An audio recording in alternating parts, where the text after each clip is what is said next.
Hello friend, good afternoon. আশা করি সবাই ভালো আছেন আর আমিও ভালো আছি।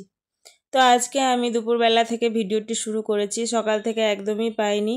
আশিকের শরীরটা খুব খারাপ, প্রচণ্ড জ্বর, তাই আমি সকাল থেকে প্রচণ্ড বিজি ছিলাম। তো এই যে এখন দুপুরবেলা আমি একটা শু ক্যাবিনেট অর্ডার করেছিলাম, সেটাই এসছে। যে কোনো জায়গা আমি যাওয়ার আগে আমার মেয়ে আগে দৌড়ে দৌড়ে চলে যাবে। তো ও গেছিলো, গিয়ে নিয়ে আসলো। এই যে এইগুলোকে হোল্ড করে রাখা হবে। তো আমি এখন শু ক্যাবিনেটটা ফিক্সড করব, দেখাবো। দেখুন এই যে যেগুলোতে শুগুলো রাখা হবে, এটা কত পাতলা দেখতে পাচ্ছেন তো, এপার ওপার দেখা যাচ্ছে।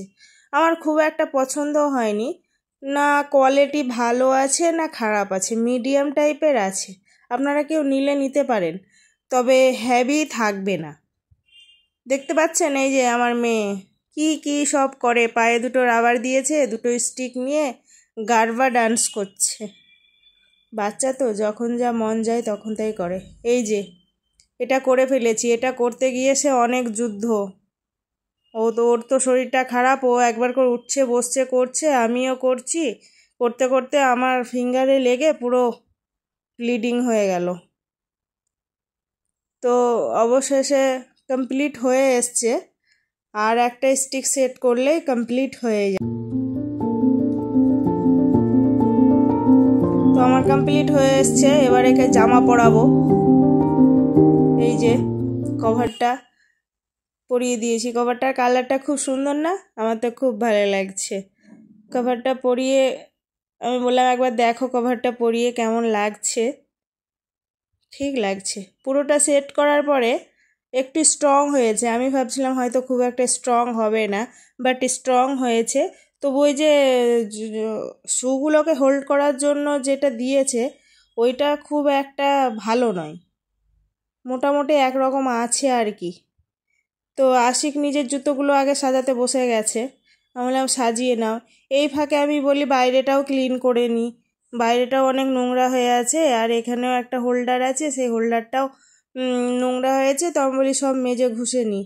ও একটু করে হাঁপিয়ে পড়েছে, গিয়ে শুয়ে পড়েছে আমার মেয়ে, ওকে অরেঞ্জ খাওয়াচ্ছে ওর ড্যাডিকে। সত্যি এই সবগুলো দেখলে না ছোটোবেলাকার কথা মনে পড়ে যায়। তো এখন প্রায় সন্ধ্যার সময় আশিক বলল যে মারি একটু ঝাল ঝাল করে আমাকে পাকোড়ি করে দাও। তো আমি করতে গিয়েই দেখি আমার তেল শেষ হয়ে গেছে। তো আমি বলি তেলটা ভরেই নিই, যখনই কোনো কাজ করতে যাব দেখবো কিছু না কিছু শেষ হয়ে গেছে। তো আমি তেলটা এখন ভরে নিব।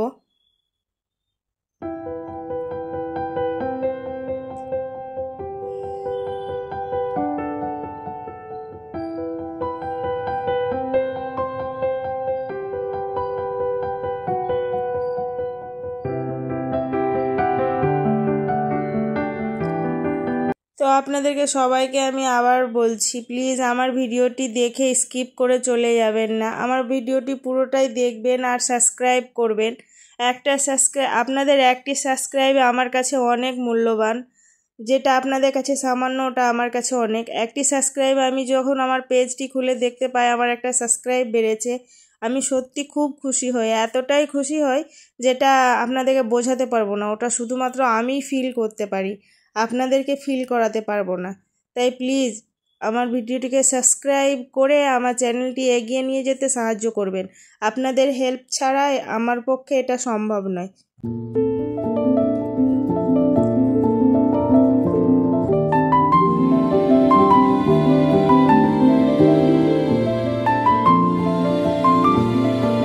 তো পেঁয়াজ লঙ্কা সব কিছু আমি কেটে নিয়েছি, এবার আমি বেসন দিয়ে এটাকে ভালো করে মেখে নিব। এখানে আমি দিয়ে দিব একটু লঙ্কা গুঁড়ো, একটু হলুদ গুঁড়ো, একটু ধনে গুঁড়ো, আর একটু জিরে গুঁড়ো, এসব দিয়ে ভালো করে এটাকে আমি মেখে নিব। আর বেকিং সোডাটাও একটু দিই, কারণ বেকিং সোডাটা দিলে পারে না পাকোড়িগুলো মুচমুচে হয়, খেতে বেশ ভালো লাগে, ভেতর থেকে ফাঁপা ফাঁপা হয়, যে ভেতরে একটা চ্যাটচ্যাটা ভাব থাকে না, ওইটা আর থাকে না। তো এখানে আমি কড়া বসিয়ে দিয়েছি, এবার তেল ঢেলে দিব।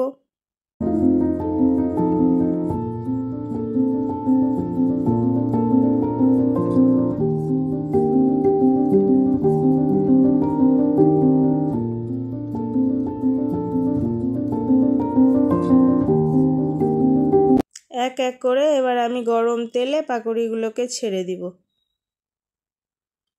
দেখতে পাচ্ছেন এই সন্ধ্যাবেলাটা, আজকে দশমী। তো আজকের ব্যাপারটা এইরকম হয়েছে, পুরো যেন থমথমে হয়ে আছে। এখানে এত গাড়ি ঘোড়া, এত সাউন্ড, প্রচণ্ড সাউন্ড, সব সময় প্যাঁ পু ঝ্যাঁ ঝু লেগেই আছে। কিন্তু এই সন্ধ্যাবেলাটা যেন একদম অন্যরকম মনে হলো, একদম চুপচাপ শান্ত, না গাড়ির আওয়াজ না মানুষের আওয়াজ, এত শান্ত। তাই আমার কি মনে হলো পাকোড়ি ছাকতে ছাকতে যে সন্ধ্যাবেলার ভিডিওটা আমি বানাই।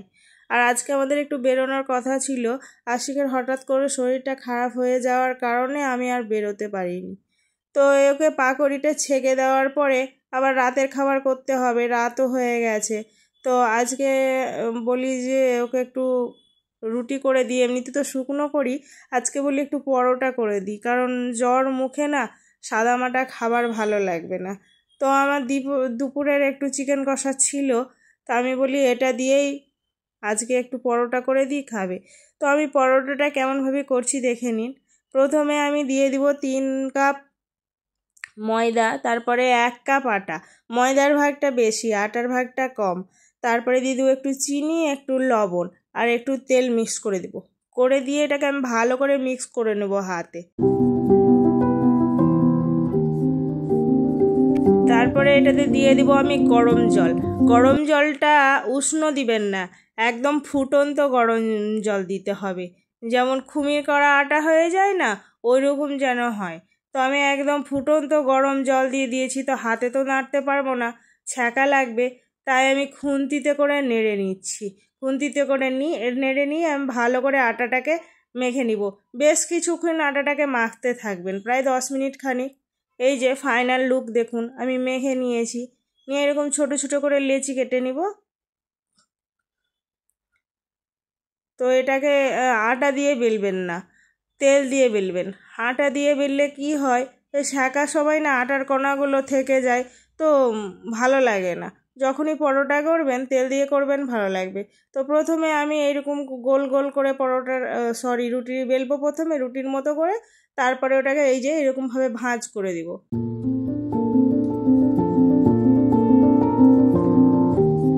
পরোটা করতে জানে না এমন কেউ নেই, তবু যারা নতুন রান্না করতে জানে না তাদের উদ্দেশ্যেই আমি এরকম বলে দিলাম যে এরকমভাবে করবে, তাহলে সুবিধা হবে।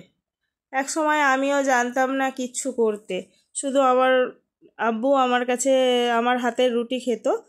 তো আমি তখন রুটি করতাম, পুরো গায়ে আটা মেখে, পায়ে আটা মেখে, পুরো বডিতে আটা মেখে একদম এলোমেলো। আজকে আমি পাকা গিন্নি হয়ে গেছি। প্রত্যেকটা জিনিস মানুষ হলো অভ্যাসের দাস, যেটা অভ্যাস করবে সেটাই হবে। কারণ আশিক রুটি খেতে খুব পছন্দ করে, রাতে তো টোটালেই ভাত খেতে চায় না, একদমই খেতে চায় না।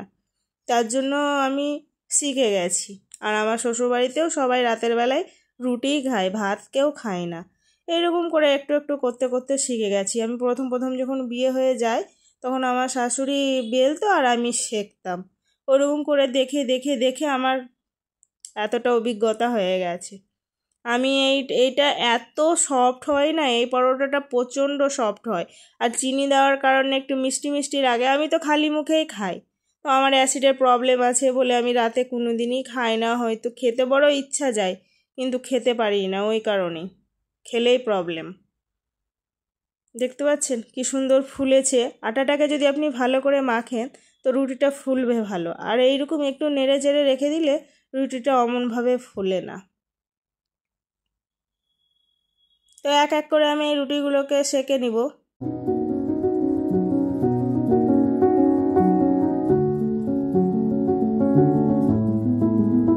তো প্লিজ ফ্রেন্ড, আপনাদেরকে আবারও বলছি, আমার ভিডিও দেখে আপনারা চলে যাবেন না। লাইক শেয়ার কমেন্ট না করলেও প্লিজ একটি সাবস্ক্রাইব করে দিবেন। আপনাদের কাছে আমার এটা একটা রিকোয়েস্ট। তো আজকের ভিডিওটা আমার এই অবধিই ছিল।